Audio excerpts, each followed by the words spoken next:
Who's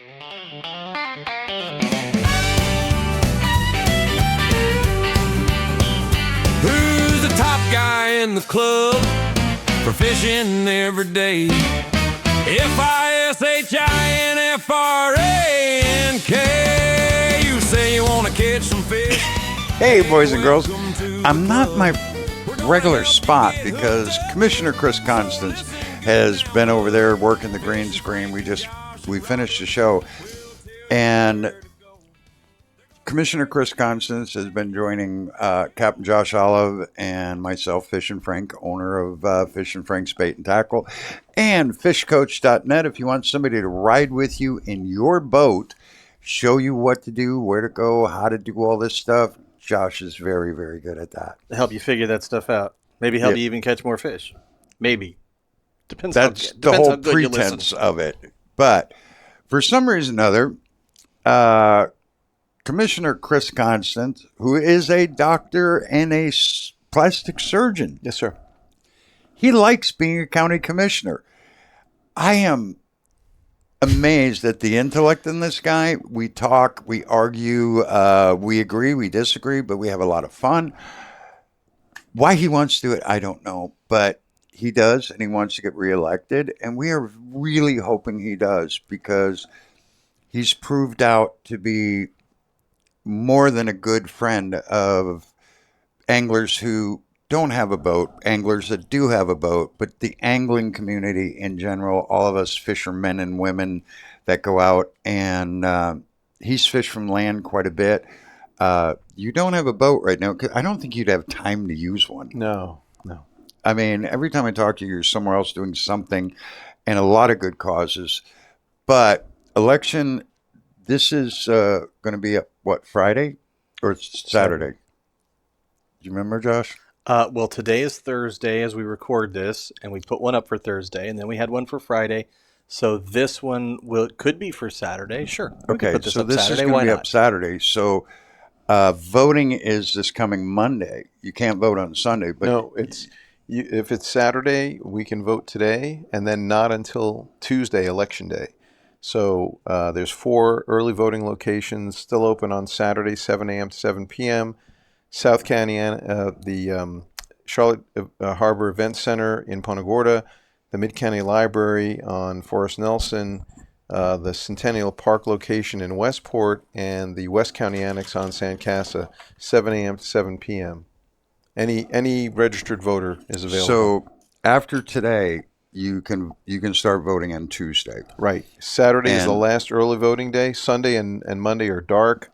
Tuesday is August 18th is the election. Okay. So and then if you try to vote after that, you can't. No. And I'm an independent. All right. And you can vote. I can come and vote. Yes. For Chris Constance, District 2 in Charlotte County District 2. Yes, sir. Thank you. Now, just because he's District 2 we're District 4, and he's here helping us on all these issues. Yeah, we run countywide, so it doesn't matter where you live. And there's a couple other really cool commissioners that are really on the side of people who have and don't have a lot of money.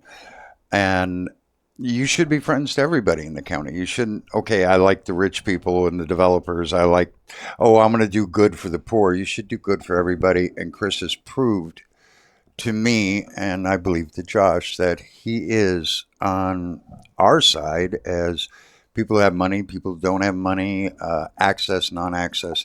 So we're convinced that helping Chris get reelected is the right thing to do.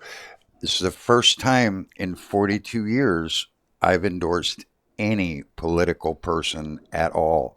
And I wouldn't have done it without good reason and without believing that he's a good man. Now, you have been opposed to some in the past. Oh, I've been opposed to a lot. There's one county commissioner that I'm really upset about because he's going around telling everybody, I did this at the meeting when they were getting the bridge open, and I got the bridge open, and I did this, and I did that. And he wasn't there. He was not there. Maybe he felt like he was there. Yeah, he did the Psychic Friends Network thing where he was able to put himself in there. Because I asked Josh who everybody was on the dais up there on the thing, who's who did that, who said this, who said the other thing. And because I don't. That commissioner's not on that particular board, so he would have been in the audience with us, and he wasn't there either. If you hear somebody talking about what they did for opening the 41 bridge for fishermen, and it is not Chris Constance, he wasn't there. End of discussion. That's as much as you need to know. He did nothing. So anyway, this is a comment show because we've been doing shows and we have not commented on the comments. Yeah, not for a little while. So why don't we? You broke a tooth. You had infections. Yeah, and the antibiotics affected your other. Oh, it's definitely still doing that. The tooth is still broken. It has not yet been extracted. So things are continuing, but everything's taken care of for the moment. Don't worry about it. It'll be fine. Probably. We're okay to be in here with you for this point, right? You got about another 40 minutes. Okay, you're going to warn us. All right. All right, let's just do some comments. Yeah, let's do some comments. So this goes back to the Southwest Florida Regional Fishing Report from, what date was that? July 25th. So this is 2 weeks ago, but that's okay. We'll talk about it anyway. And Kevin Sona 776 says, I like the banter back and forth. Very cool. That's good, because we're going to keep doing that. I'm glad you liked it. Yeah, unfortunately, I don't know how to do anything else. If you don't like it, well... No comment on the emotional support reel? Okay. Not this time. Okay. Furian BL. We lived in Tampa for most of the 90s, then moved to Atlanta in 1999 and moved back in 2024. I understand your traffic issues, but after being in Atlanta for 25 years, this is heaven comparatively. Yeah. Now, I'm sure. That's a good note. Yeah. You've got multiple beltways, so those are terrible. Would you go, you think, okay, I'm on the interstate. I'm just going to go around, bypass Atlanta? Mm-hmm. No, you need a visa, a passport, and, a midget with a GPS. Yeah. So, anyway. You just bypass that part of the state when you go north. Yeah. Just skip that whole area completely. But yeah, I totally get where you're coming from. It must feel like there's a whole lot less traffic here. We took the kids up to Helen, Montana, Georgia, which is a beautiful little Christmas town. Yeah. But yeah, you have to go that way, and we kind of did a really wide avoidance of Atlanta altogether. The farthest out loop. And what's the name of the Christmas town? Helen, Georgia. Mm-hmm.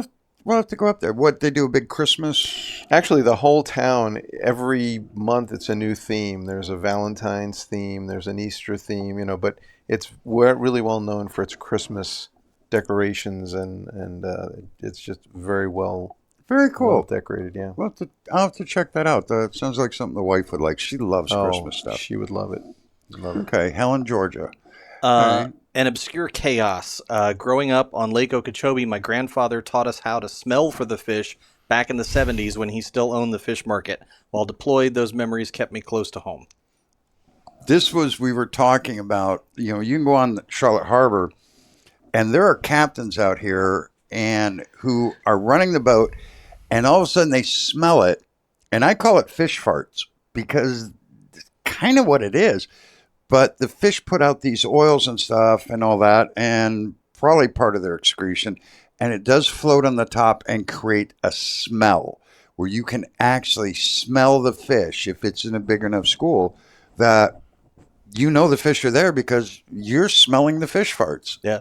To me, it kind of smells like a musty watermelon kind of scent. Exactly. Other people will say it just smells like fish to them, which I don't get that, but... Have you ever experienced that? I don't go out on the water enough to, It is a remarkable phenomenon that you can actually, and a lot of times it's bait fish, thread fins or greenbacks or whatever. But is it seasonal? There's certain times of year where it's more prevalent? Well, we have a lot more bait fish in the harbor right now, so you'd probably notice it a lot more out there. Right. But it's a weird... I don't know. But I've also smelled it in freshwater areas. If you get into areas where, like, bluegill are bedding, you get a very similar kind of smell that comes... And it's earthy, but like you say, watermelon mold. Yeah. A little bit of fruit. It's not earthy like the smell of rain coming in. It's not like that. It's not like fresh soil or anything like that. But there is definitely a musty kind of aroma that goes with it. Maybe musky's a better way. Yeah. Musky, something, I don't know. But, You know how if you've ever gone into a baby boomer shop that sells paraphernalia and the patchouli smell. Yeah, okay, a little bit like that, but maybe like if the patchouli was 2 miles upwind. Yeah, okay. Because just a little hint of The it. amazing part about it is there's a little watermelon smell to it. Yeah. Yeah. So anyway, just trying to get you. So if you're going along the water in your boat or even standing on a pier and you start smelling this, and you're like, what the heck is that? I've smelled it at the beach even. It So could be fish. Yeah. You could actually be smelling schools of fish. J Maris Forever. Shout out to Discount Tackle in Bradenton, best tackle shop in the area. They fix reels other people won't touch. Very cool. Discount So, tackle. And what's yeah. his name? Do you remember? John is John. the guy that we deal with at Discount Okay. Tackle Outlet. So, yeah. So nice So, people. We like that shop. And the reason that we started getting the report from them is because Mike Myers, who lived in Bradenton for a long time, said, that's the shop that you want to deal with in Bradenton. And I said, okay. And we deal with stores up and down the coast. And we like to think they're all nice people. We like to think. Derek Hewson caught an 18-inch flounder in northwest Cape Coral near the Cross, completely ingested my Z-Man shrimp or I would have released him. Since when are there flounder out here? I thought they were all up north, or am I just uninformed? Now, years ago when you used to do a lot of fishing, did you catch much flounder around here? I think I may have caught one way back, but we're talking more than 20 years ago. Well, June of 1995. Back in the late 1900s? Late 1900s. Yeah. Exactly. Back in the late Long time ago. 1900s, June of 1995, we had 18 inches of rain in 2 hours. I was here for that. And you remember it blew culverts out of the streets. Crazy. You would come up and there'd be a bridge standing there, but there'd be no dirt on either side of it. And it wiped out the grass flats on the southern side of the Peace River. Between the courthouse and I-75, it changed the whole bottom structure there, changed it up I-75, and the sawfish and the flounder left. We had almost no manatees there for a while. The sawfish were gone. The flounder were gone. That's where they used to hang out a lot. On the east side of the harbor, we've never had good flounder populations, but we did on the west side, and especially down around Cape Hayes. But that water, 18 inches of rain in 2 hours, just boiled around that corner. And I would say it was probably 8 years ago, we started seeing a little bit of flounder here and a little bit of flounder there. And this is 26, so 8 years ago would have been 18. So, 2018.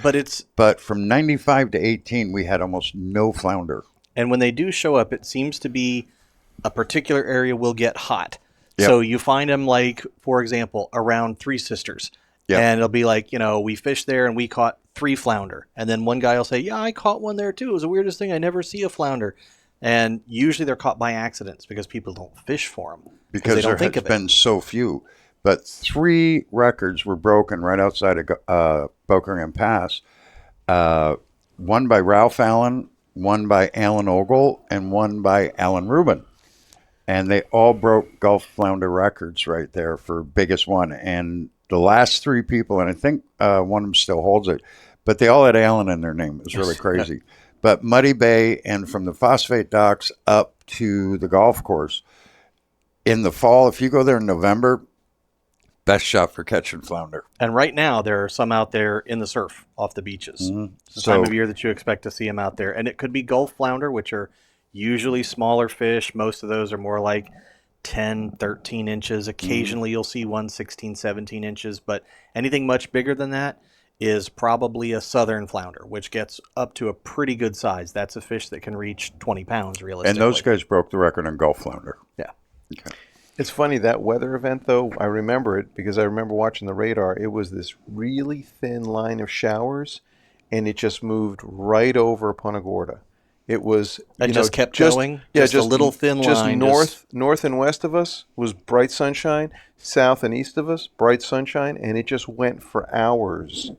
And we got so much water at the hospital, which is now defunct in Punta Gorda. The parking lot filled up. And one of my colleagues drove in and didn't realize it, and he just put his car right under 3 feet of water, killed the engine. Yep. We had mud catfish walking up the driveway into the lobby of the hospital. We had a brand new CEO, and he's just looking at me. He's like, "What is going on?" We don't have a contingency for this. It's just end of times. It's not in the plan. It's the apocalypse. Come on, man. And he just kicked that sucker. He's like, he was freaking out. He couldn't believe it. We were in the store that day. Obviously, the store was open, and the front door was closed. And all of a sudden, we saw the water coming up on the door, and it was coming up quick. It wasn't. We looked and went, "Oh my God!" And you could literally see it going like this, rising, yeah, because it's a the glass door door. was So, out push. yeah. So I went over there and I yelled, "Open the back door!" And I got up in the front, and I got I forget the guy who was working with us back then, one of the people working there, but we got the door to open a little bit and started relieving the pressure. And once it got about 6-8 inches open, all of a sudden it just opened. The water was coming around swirling. And we went back and hit all the breakers, turned all the power off because the water was halfway up the freezers all the way back. And just a line flowing in and out the back door. But it would have blown the front door off its hinges. Yeah. It would have broken through your glass and everything. It would have shattered everything. And it was up to almost the windows. And I was in my 30s back then, I think. And I was still part-time, 95, I'd been out of construction a little bit, but I still did some part-time ironwork and all that. So I was in pretty good shape, tying steel, doing all that stuff. And it was everything we could do to get that door to move. I mean, everything. That was scary. Like you say, end of times. Yeah. Just like that. It was just, where'd this come from? And then, if you got to a television, you could look at the radar because it was like slightly pre-internet. It was like, but you saw the radar and it was like, what? Right. And it was just on us. It just kept moving right on us. Fort Myers didn't get it. Nope. North Port didn't get it. Yeah, exactly. Just right on top of us. Just Port Charlotte and Punta Gorda, mostly Punta Gorda, but Port Charlotte and Punta Gorda, and everything flooded. It was crazy. So what's our next? Kind of like Hurricane Charlie. We're just here at that the anniversary as we record this, but it was in that same area of, it's just Port Charlotte, Punta Gorda. That's it. Yeah. If you were of north course, that of got Midway, Arcadia, but yeah, north of Midway, you didn't get hardly any damage at all. Yeah. If you were, Josh, you're right. 22 years ago today. yeah. Oh, that's right. I was hunkered down in the hospital in the emergency room, and there was an ambulance parked under the awning, and it was just shaking back and forth, and it sounded like a freight train. And I think little tornadoes were coming off the hundreds of them. Yeah, were coming off the eye, and I was watching my office roof flipping, and then it was gone. And I was like, oh no. And interesting. Just before the storm hit, this guy comes running in like a windbreaker with like a couple of suitcases. And we're like, yeah. He goes, I'm from NOAA. How do I get to the roof? So we showed him up. He got on the roof. He put all of his gear in and so this thing blows through. He comes down and I said, so when does the flood get here? He goes, oh, no. This is a high wind, high event. There's no flooding. There's no storm surge. It's over. I said, well, what'd you get? He goes, well, my equipment broke at 180. So it was probably an F5 tornado that hit. It was incredible. And all the Charlie itself was a tornado. Right. Well, it was a incredibly powerful small hurricane, but because that eye wall was so intense and so energetic, you'd have these little tornadoes flipping off. So somebody's house was fine, somebody's house was gone. Somebody's house was, it was crazy. A good friend of mine he did AC and electrical work. Right. And, you have your box outside the house with those circuit breakers in it, and that pole that comes up, and that's where FP&L will attach to. Yeah. Well, if that was gone, they couldn't hook you up. So he went down, and between the two of us, we bought a bunch of these things that go up and the wires stick out of. And we were putting that on people's circuit breaker boxes, so when FP&L come, they could hook up to that. That was a receiver, yeah. So we're standing on these roofs to put this up, and he's connecting down there, and I'm holding it in place for him. And when you look around, and this is up here by the hospital and the old section of Port Charlotte, you would see pathways where tornadoes tore the roofs off of these places, and it was just one after the other. Right. And it looked like rabbit runs going across the roof, because these houses are fine. This one, the top's tore off. These houses are okay. This one, the top tore off. But you could see the pathways for tornado after tornado after tornado. Right. As the Black Hawk helicopters are flying over. Good times. Good time. Okay, what do we got? Let's see, where were we? Oh, did I catch you into something? No, I just didn't know how long you guys were going to keep yapping, so I moved on to look at something else. Oh, okay. From the Kevin, feeling he's getting a little. from Kevin Sona, Frank, we need to get Captain Steve Phillips to build you guys a beautiful desk table for the show, and then film some on the water shows. So, And we appreciate it. Chuck Hepp from Chuck's Custom Carpentry built all this. And Chuck and I worked together for a long time, but him and I built this whole studio, mostly Chuck. But we needed to do as cheaply as possible, because I spent thousands and thousands of dollars putting this YouTube thing on. And Josh and I are now making, what, $20, $25 a week now? sometimes if we're lucky, that much. Yeah, and that's just split. That's not each. So. Well, So by the 2100s, you'll be good. Yeah, by the early 2100s, we should be making some serious money. Yeah. But everything in here was built by hand to what I asked Chuck to build, and he did these really nice tabletops. And Steve does excellent work. He made me a bar out of a whiskey barrel, and the bottom of it's got hinged doors on it. He's got all the LEDs and stuff in it. And it was so low, and I'm so old, I couldn't bend down there because it's in a... So he took another barrel and cut half of it off so I could put that on top of the other barrel. So Steve does beautiful work, Captain Steve Phillips. If you want a table with American flags and all that, Steve's your guy. And he could build us something great, and Chuck Hepp could have built us something amazing if we'd asked him to do it too. Chuck does amazing work, but this was build cheap. It quick, build it cheap. So that's what we did. Because I didn't even know if this was going to work. We still I'd never built a YouTube studio. And Chris, you could testify that when you see the green screen, it's not like it's over in the other room. You could almost touch it. I'm touching it right now. Yeah. It's literally that wall, and we're on the other wall. There it is. There it is, right there. There it is. Ooh.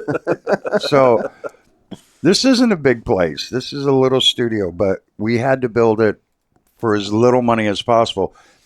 And I doubt if I've got $20,000 in it, but it could be close. Yeah.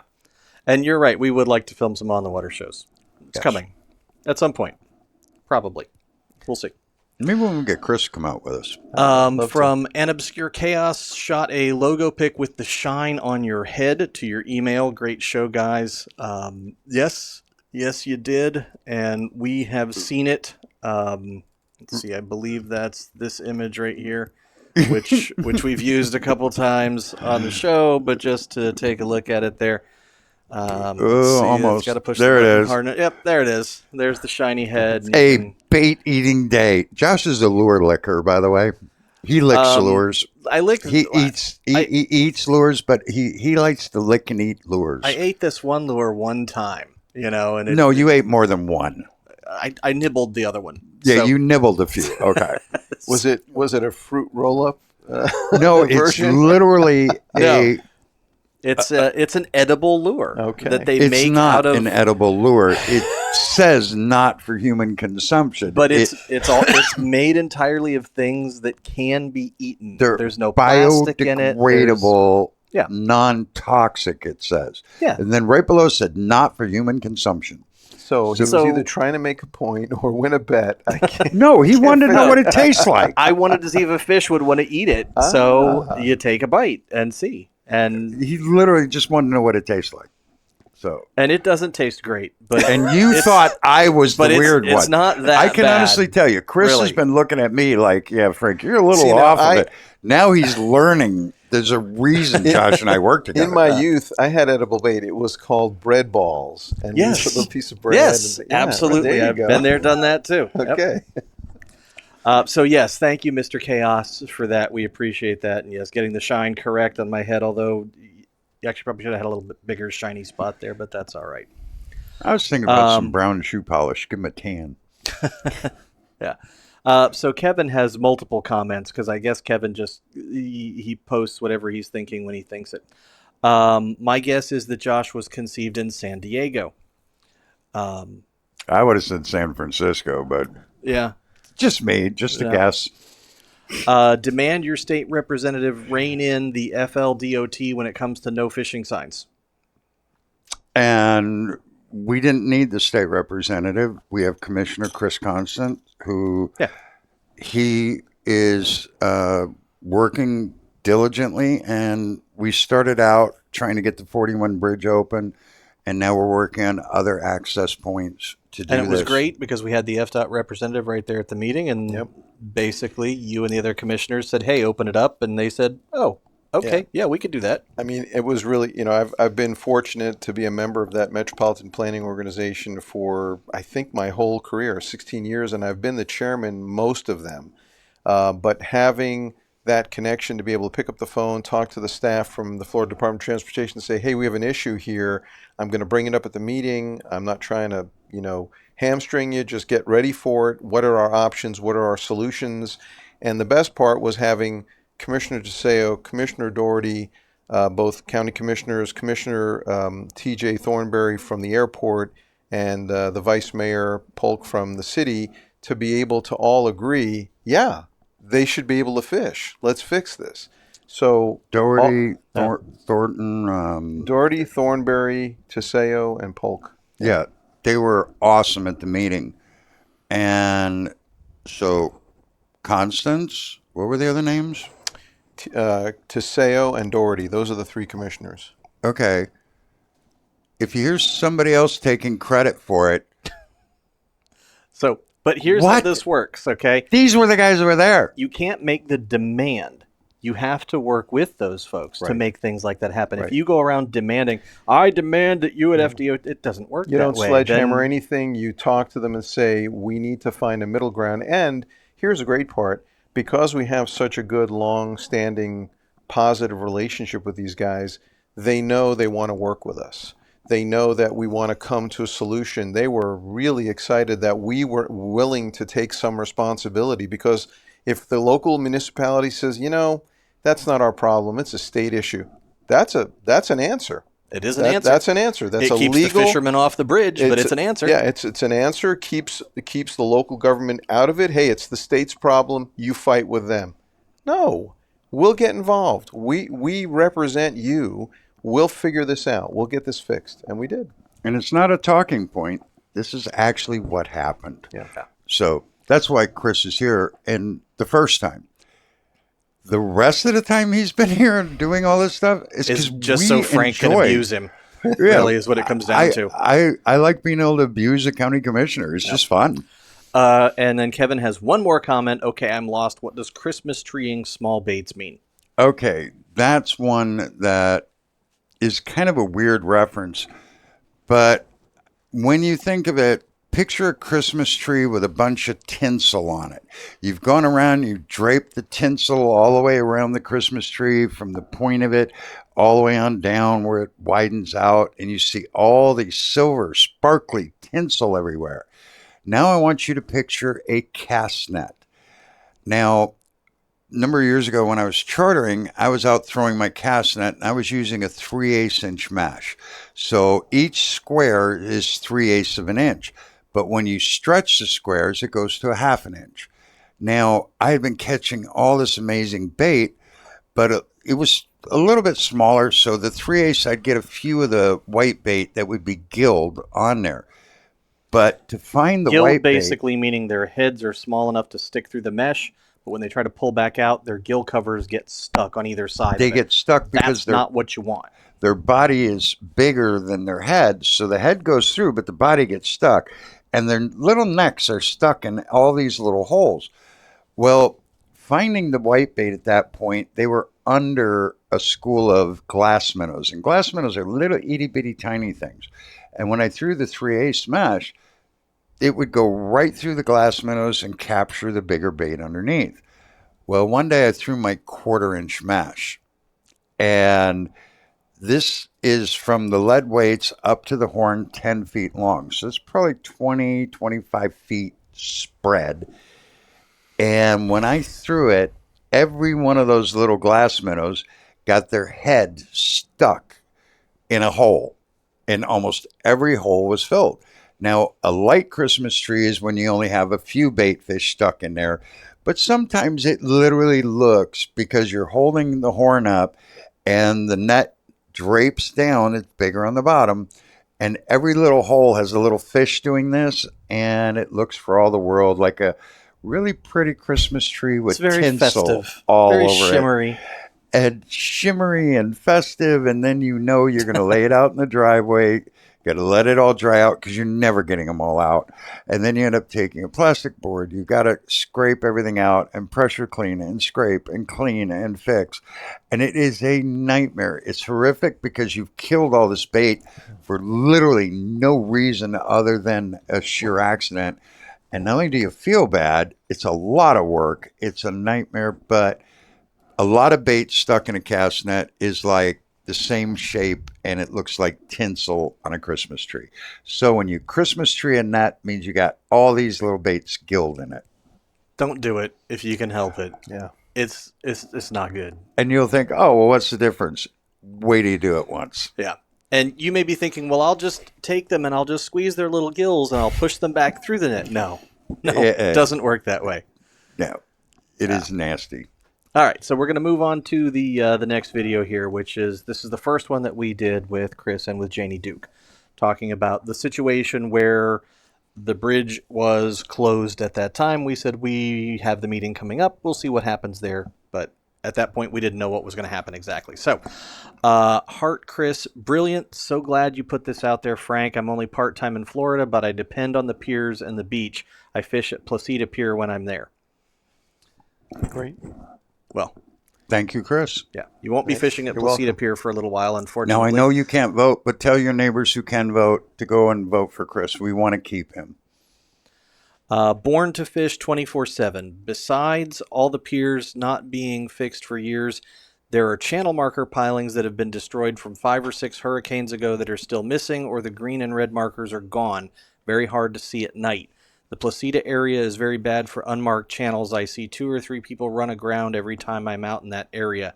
If they designate one bridge for walking and one for fishing, like you said, then both sides would get what they want.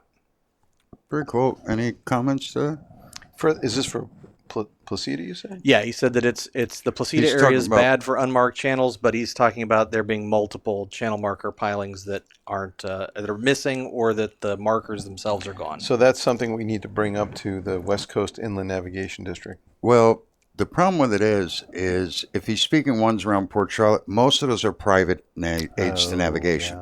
Because if you've got channel markers going out from a canal, those are actually private. They're not part of the county and in Punta Gorda, most of those are part of the city. But they don't want to maintain them because they came up with a rule of slow speed if you're in less than 6 feet of water. So they really don't care. Punta Gorda is really weird when it comes to their markers. And if you try and help, they don't like that. But on the Port Charlotte side, a lot of those are privately maintained channel markers. Some actually are county, but the vast majority are private. So it's really weird because you would have to go to the county, you would have to go to the private, like a yacht club or a canal group of homeowners who got together and put those out there. There's so many different types of markers. Then there's state markers. Then you got some federal ones in there too. And we have the remnants when the Peace River and Charlotte Harbor were part of the intercoastal waterway, but the working navigation system for barges, boats, commercial traffic. None of those are there now. So any of the old federal markers that had to do with commercial shipping channels are no longer being maintained by them. Now it's up to either the state or the county, and in some small areas, city. But the state and the counties have to replenish the markers the state just abandoned. or the feds abandoned. Yeah, and you're right, because I remember now that we dealt with some up in Manatee County where the development actually had them, and WCIND was actually sort of illegally maintaining them, realized it wasn't our property to do, and then said to them, look, it's yours, either keep them up or take them out, but it's not anything that the county or WCIND should be maintaining. Now, the nice thing about the WCIND, though, is they should be able to identify who's responsible for those Correct. particular markers. So that way you could get to the point of, okay, now we got to talk to them about it. Now, Correct. if you see a marker out there and you've got orange or white reflective tape, you can actually wrap them in white or even orange. You cannot wrap them in red or green or blue or any other color, but you can do white or orange to mark that they're there. White and orange are emergency hazard colors, but you cannot do any other color on an abandoned marker to mark that it's, because white or orange designates hazard or something of some type of problem. I worked for the federal government for a long time, and I would work as liaison between the feds and the state and the cities, and I was the one who had to make sure the federal rules were done, and in conjunction with city and state and county ordinances. So I worked all over Florida working with all these different governmental groups, and I can tell you, nothing easy about it. And when you see a marker, figuring out who owns that thing can get to be really, really weird. Some guys go, that's ours, and you leave it alone. Other guys go, we don't know. And they don't know why it's there or when it's there. Yeah, and that's why I suggest the WCIND as a resource so that we can determine which ones belong to which. Yeah, Justin McBride, who's the executive director, they've got a great staff over there. They're very helpful. But yeah, having done all that work for the federal government and making sure that state, local laws, all that work in conjunction with the federal rules, I can tell you, nothing easy. So, and you wouldn't believe it. Yes, me, with my temper and my weird attitude, I actually was the most successful negotiator the feds had. I did good. From Juan Acosta, great show, gentlemen. It's great that Commissioner Constance showed up to answer questions. Frank, Josh, and Janie did a great job asking questions of the commissioner. I have had the pleasure of working with Commissioner Constance in the OR. He is genuinely a nice man that wants to make a difference in his community. Oh, look at you. Yeah, See, they say nice things about you. You got your own too. fan. Yeah, I worked with Juan years ago. Good man. Who was it? Juan Acosta. Yeah. I think I know who that is. Now, see, now you got two fans. Pickleball Ruby, this was a smart podcast, Frank and Josh, insightful. Maybe ask your fan base of 14,000 subscribers and followers to share this information. Which we did do. Right. Yes. We did. We posted it on the Fishin Frank's Fishing Club Facebook page. We have and 14,000 people on the other did one. get some shares out of that. And I'm glad we finally came up with a smart podcast idea. It only took us 110 shows to get one smart. We're getting there, Josh. Wow, you guys are on track. This is great. It only took us 110 shows. Randy Raz, great subject, guys. Thank you, Randy. Thank you. Yeah, I'm going to agree with that. Brute, I am Brute. As the outdoors loving kid of an impoverished single mother in the 1950s, 60s in St. Pete, land-based fishing was all I knew. We didn't even own a house, much less a boat. Johns Pass Bridge, Gandy Bridge, Pinellas Bayway, the $1 Million Pier, Fort DeSoto Piers, the Skyway, and sometimes, if I could pony up the $1.50 fee, the Indian Rocks and Reddington Beach Piers. Not to mention assorted seawalls, canals, and waiting around Weeden Island and Pappy's Bayou. Being poor was never fun, but it's worse now. At least poor people could have cheap and free recreation back then. And we're going to go with our efforts and the efforts of Commissioner Chris Constance. We are trying to keep that as a viable option. Correct. And Chris is literally putting, between being a doctor and being a commissioner, the man doesn't have a lot of extra time, but he's putting the time in to help us keep this going. From Jim Netzel, it seems that opening the pier across from Sunseeker should be fairly easy. This would be a solution to some of the problem. Yes and no. The problem is it's not public property. The private property directly across from Sunseeker is owned by what restaurant?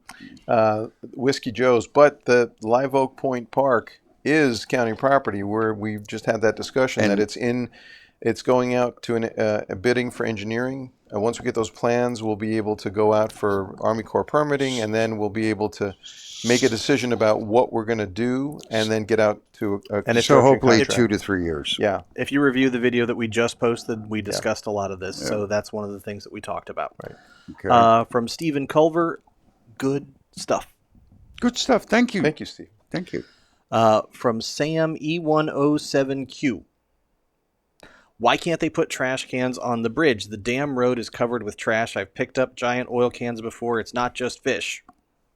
And one of the state guys was talking about that. Well, it's true. We do have a street sweeping service, and I drive He was those saying bridge- there's something about the way the bridge is our winds come like out of the southwest, northeast a lot, and something about the way the bridge and the concrete walls on the side of the bridge, it takes the trash and runs it up onto the bridge, and it fills it with stuff. When you look down below, there's not a lot of trash, but then you look right there, a lot of the trash from the roadway down is being blown up onto that bridge because no one knew it was going to do that, but it's just an effect of how the bridge sets to the prevailing winds. Yeah. Yeah, and I've taken some stuff down off the bridge with me, but Yeah. if you don't have any place to put it, it's harder to find some place to And- put it. So Chris is working on that, but there's a problem with the state and getting access to it. Right now, there's just very hard to get there to get anything done. Yeah, because of all the storms and all the sections that are inaccessible, we're having problems with that. But it is not a forgotten issue. Correct. yeah, don't worry, Sam. I'll keep on him even if he tries to forget. I'm not going to let him forget. So Thanks, Josh. no problem. From Jeff Smith. Well, it looks like y'all made it. Your show is inundated with commercials from YouTube. Yeah, sorry about that, but I'm into, I need that $15-20 a week. Yeah, he does. Yeah. He really does. I could really use it. I've spent most of my money right now, and I actually need to make some money And back. he needs Botox like you would not believe, and that stuff is expensive. And I'm not So- doing Botox, no. What is that Botox? What is that from?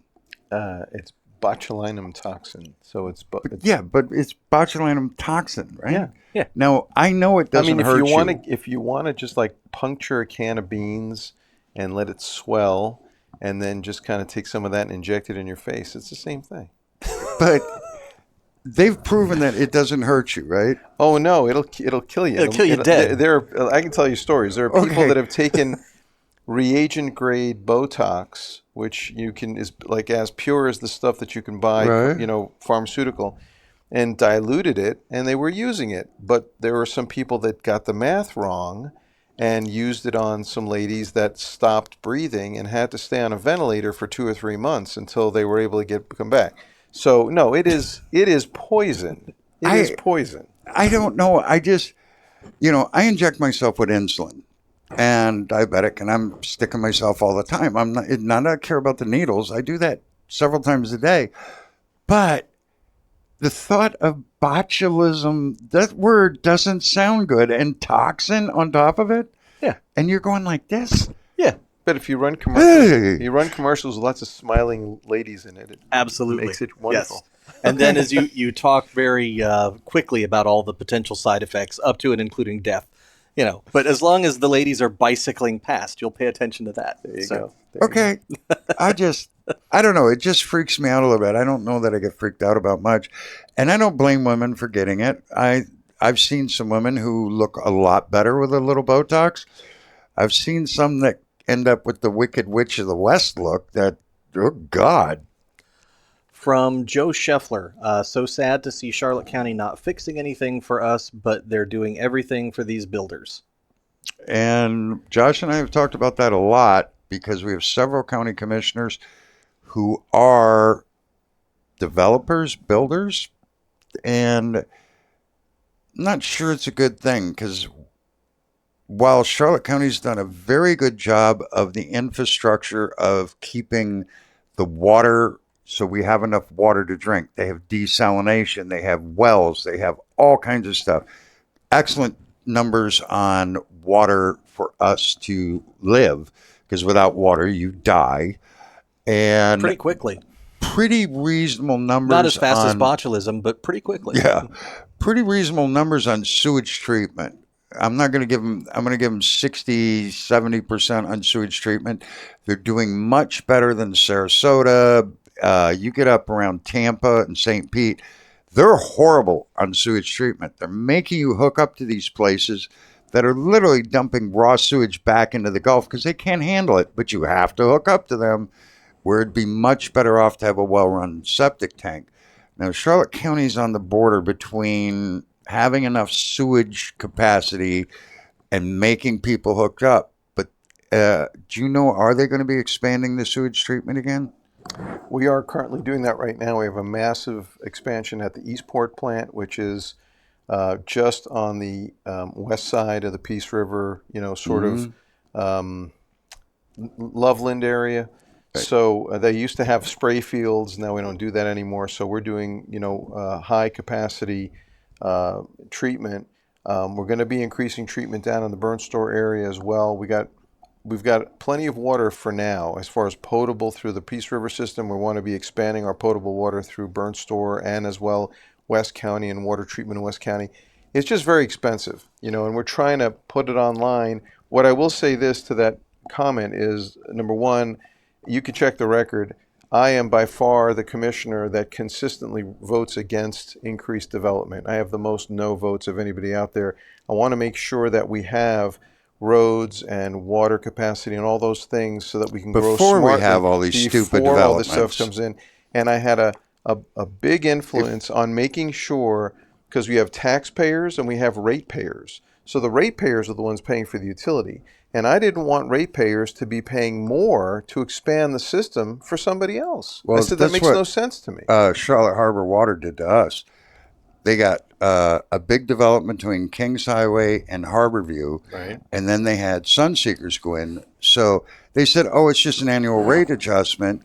Well, we went from our water fees doubled because they had to pay to put all this stuff in to handle these big developments. And so our stuff doubled. We've been out there since 95. Yeah. So, we've decades of paying water bills. And then 1 year it doubles. They say, oh, it's the normal thing. Well, you can't argue with them. And I will say Charlotte Harbor Water is really nice people. And but that was a lie. Yeah. Well, it was just a lie.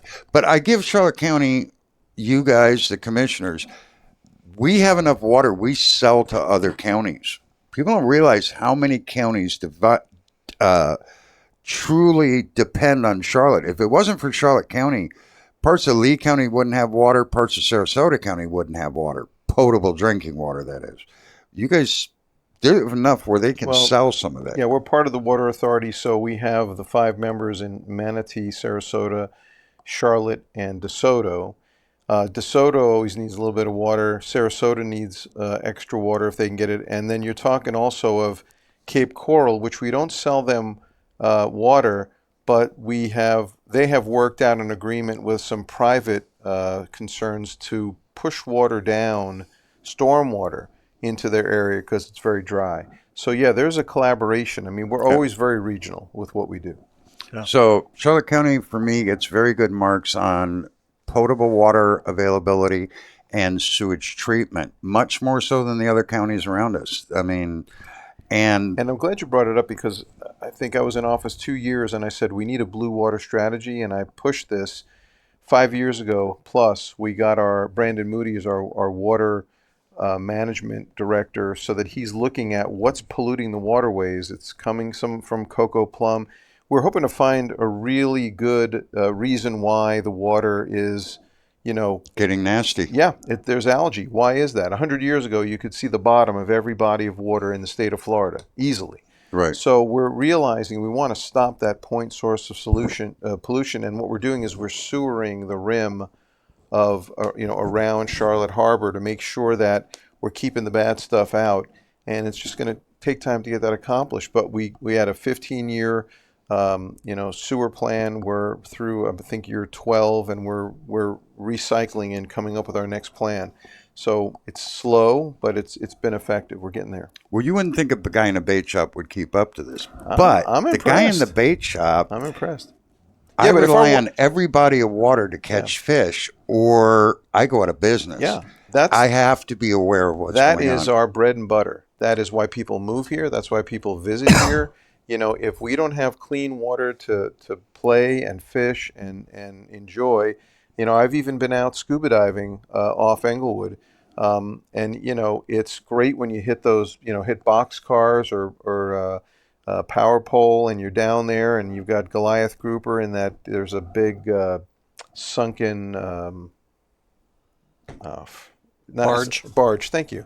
And it's crazy what you find out there, but it's clean and you've got wildlife. Why? Because we're preserving and trying to keep things in. If we keep the algae down, then we don't have food for red tide. I mean, it's all one big cycle. We've got to make sure that we keep the water clean. And Brandon is great with all that stuff, and he's very competent. I've dealt with him quite a bit. Yeah. But unfortunately, what you need is like more of Brandon is really what you need out there. With a bigger budget. Absolutely. With a bigger budget. Yeah, which we could maybe use more impact fees for if you guys were able to set impact fees higher, which you're not able to do anymore. Thank you, State of Florida. Yeah. Legislature. So what it so all when it feels boils like we're down doing to- everything for builders and they're not paying their way, it's because you can't charge them anymore. It's just a problem that those of us who have been here a while are But now I will- having to start paying for people who are coming, and it's not fair. Josh, I will tell you though, they instituted those rules. We found a definition of, probable need. There was a terminology that they gave us that we had to meet the definition, and we felt comfortable saying that this was a special circumstance, and we laid it all out, and we were able to go from 40% impact fees to basically 100% in every category except for public buildings. So transportation, all the different public safety areas. I mean, we were able to get up, which was a real win for the common taxpayer. No, All right. that's fantastic. And people get all upset when they move to Florida and you have to pay all this extra because you brought a car into Florida. It's not about your car.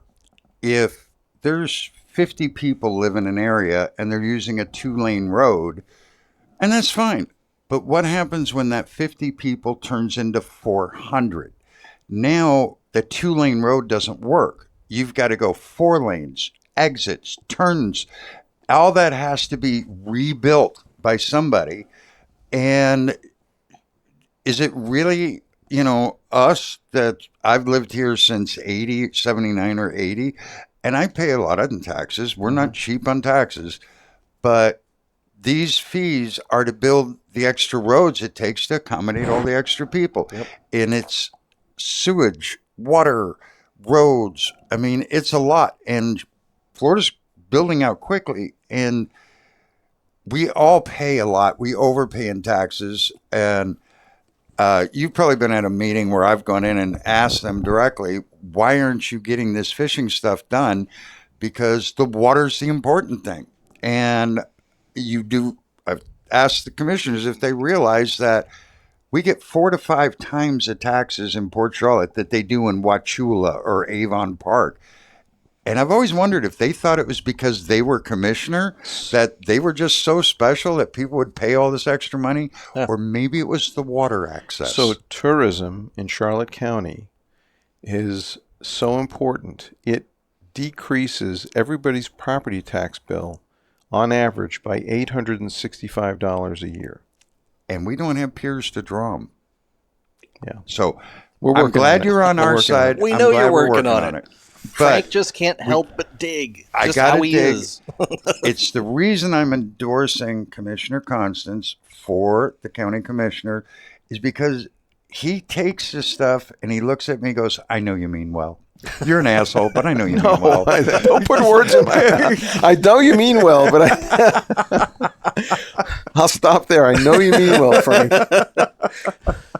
From Poor Boys Woods. We enjoy the meeting. Actually, it seemed like Josh knew more than he did.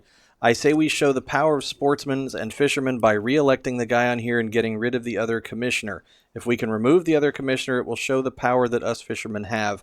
Maybe they will make us a priority instead of irrigation in the medians and flowers. So, to be fair, I had the website in front of me. Right. So I'm reading off of that. So, yeah, it's easy to look like you know more when you're reading the information off of someplace else. The problem with it is there is a lot going on and new stuff plus old stuff and all that. Mm-hmm. And when I first looked at some of the stuff and then trying to think about what I do during the course of a day, owning a bait shop, and then trying to expand that to a surgeon who's a doctor who has hospital duties, office duties and all that, and commissioner, and try and remember all that in the same brain.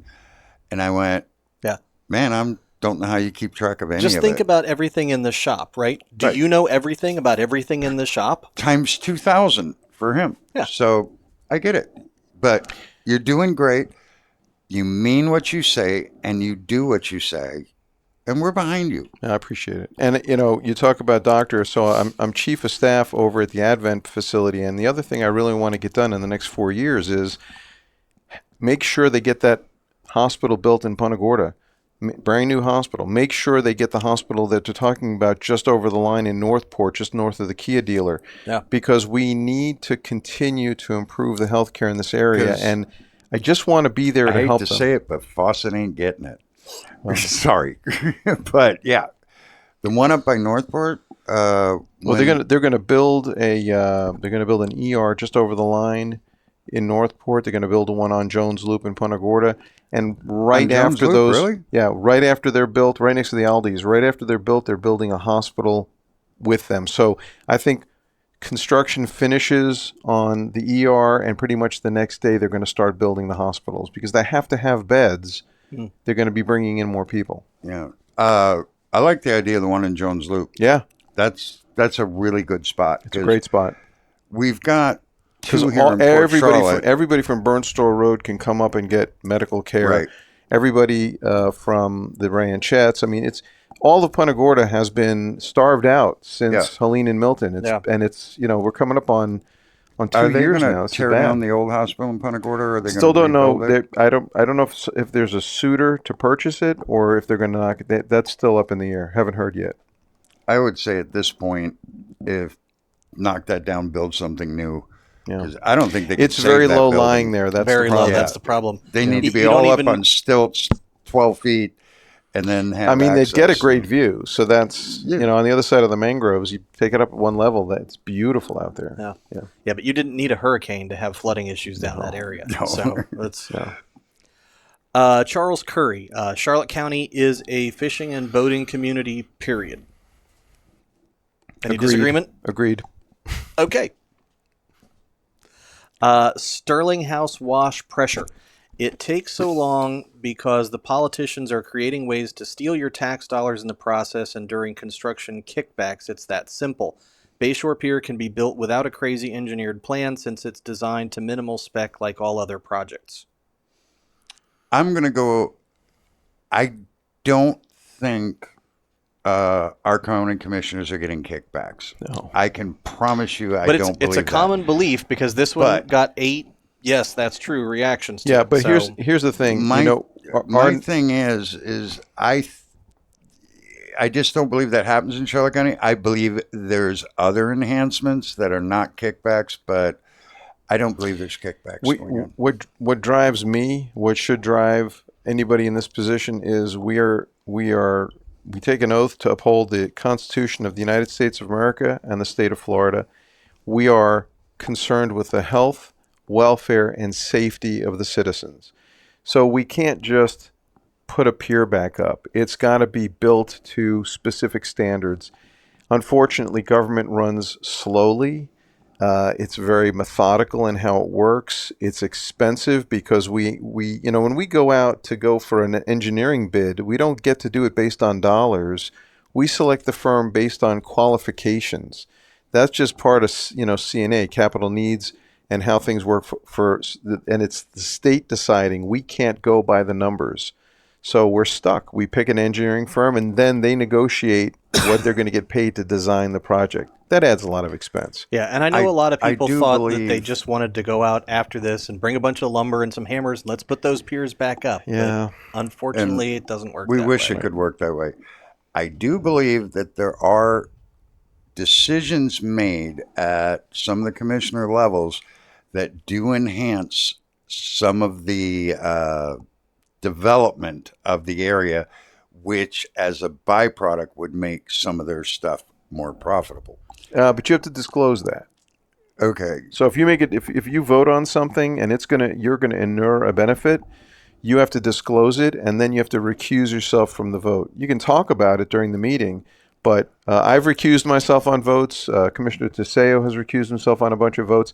If you own property that's too close and you would make money on it, you fill out the forms and you don't vote. Or maybe you're going to put houses on something or some of that. But I think it's a second and third level, not kickbacks, but I think there is some benefits going on with some of the stuff with the developments. And I'm sorry, but I do believe that. I don't think you're not a land we're gonna developer. disagree, but that's You're why not a this land country's great. developer. I Yeah. don't think you have anything to do with it. But No. I do think some of that does happen because I've seen some really stupid decisions. But we're talking about fishing and not that. Okay, but that's a mile away from stealing your tax dollars. Yeah, I don't believe mean, that goes on It's in still Charlotte something County. dirty to do, but are the commissioners stealing tax dollars? Is No. that a thing that... No, I mean you've got to. You're going to. The clerk of courts is in charge of the finances. We have a budget director and finance director. I mean, I don't know how that would happen because all of that stuff is suitcase watched, full of money. regulated. it's got the public. It's all open for public disclosure on the. You get it through the website. I mean, I don't know how you would do it. I mean, it's. But that's pretty good news. And I like the fact, you're going up there and I don't believe there's any direct kickbacks in any of this. Does one decision benefit somebody more than the opposite decision will? I'm sure that happens, but I don't know if you can even avoid it. So what else we got there, Mr. Josh? Okay. From Tampa Tom, I do not trust most plastic surgeons, but this guy seems okay. Thank you, Tom. There you go. And let's see. Oh, that was my comment because we had the link to the petition, which we got way more Yeah, that's petitions great. in the store than we got online, but that's okay. And from I Am Brute, why not just install catwalks underneath the existing Jobean highway bridge rather than rebuild that old trestle? These catwalks could be low enough to not interfere with the traffic. Yeah, the problem with it is you cannot build something on state property. You cannot attach something. You're not even allowed to tie a boat up to it. To get that done would mean this county would have to claim. It's not our property. Right, Yeah. but you would have to turn it into Charlotte County property, and we would be responsible or for you replacing the bridge and everything else. Yeah, or you go to the state directly, go to the Florida Department of Transportation and say, hey, we want to build a fishing structure off. The down the line plans for the 41 bridges are envisioning expanding them. I don't think we can put another lane of traffic, although maybe that's possible, but more importantly, expanding them for a wider walkway. I know there were plans shown to us, but this is probably 10 to 20 years in the future, of a very wide walkway on the northbound bridge with those bump outs to allow for fishing and covered. I mean, really great stuff. That makes a lot of sense. That's something we're going to need. But we don't really need to do that because, I mean, we're getting to the era of flying cars anytime now, right? So the whole bridge We're just will going to be hover open to and fish. fishing. Yeah, So- there you go. I gotta tell you, I just wish Elon could get the goddamn self-driving cars here. We need to get Florida to do the self-driving cars, because if you get a DUI, self-driving car, no steering wheel, self-driving car. If you rear end somebody more than once, your second time you have a rear end collision, self-driving car, no steering wheel. Bring it on, Elon Musk. We need this stuff. We need new laws, because I'm sick and tired of getting injured at a red light because somebody can't frickin' drive. So I want self-driving cars. Care nothing about air cars, because you want to just go over and hover over the water and fish. I kind of do want to do that. Yeah. I kind of do want to do that. He wants to be like, I really want to do that. I'm going to date myself. He wants to be George Jetson. Just Yeah, exactly. Yeah. Absolutely. Who doesn't want to do that? Come on.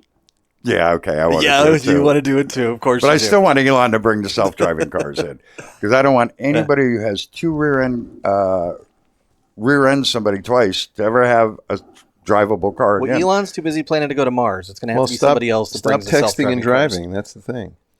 I've told him so many times. Like I could text. All right. Well, listen, this show's going to get really long if we continue to do any more of these. We're That's just all the gonna do comments this for last that video. one. That's All right, it. then we're so, done. Yeah. We'll come on with another comment show later.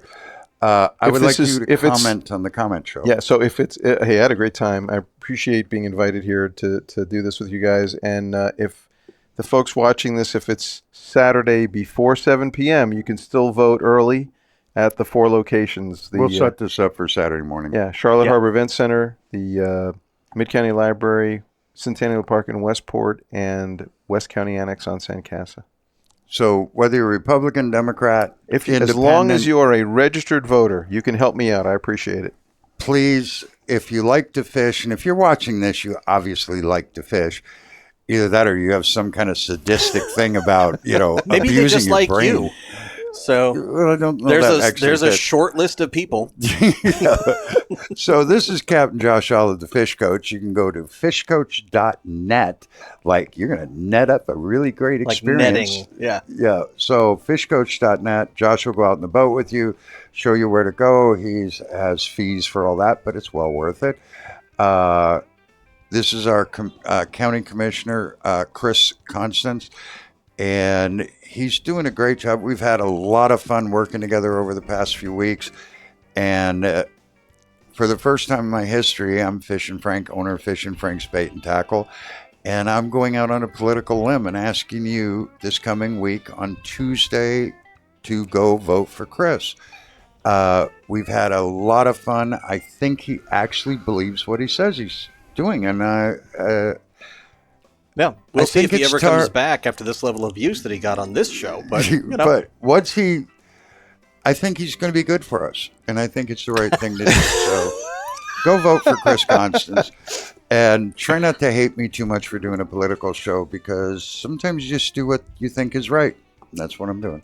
yeah, and if you want to hate Frank, Go ahead. that's okay. You can. He's got big, broad shoulders, and he's used to it. Actually, I've got kind of wrinkly old guy shoulders now, but Botox for that too, Oh, can I do Botox on my shoulders and make myself big? or and maybe stronger some again? kind of inserts or something to. Maybe put bulk 'em something in up? here so I'm not Just a quite saline so, injection is really all we need. It doesn't need to last that long. Oh, we can do that. be Popeye again. Okay. The advantage of being friends with a plastic surgeon, Commissioner. So, We can do the inflator, Frank. oh, I'm so glad the lyrics are coming up. Say go vote for me, right, Thank Chris? you. Thank you, Frank. Sleep tight. We gotta See you guys. go. Bye. We'll see y'all real soon for the next show. Till then, catch 'em up. Tight lines, everyone. Fishin' Frank's Fishing Club. Now our job is done.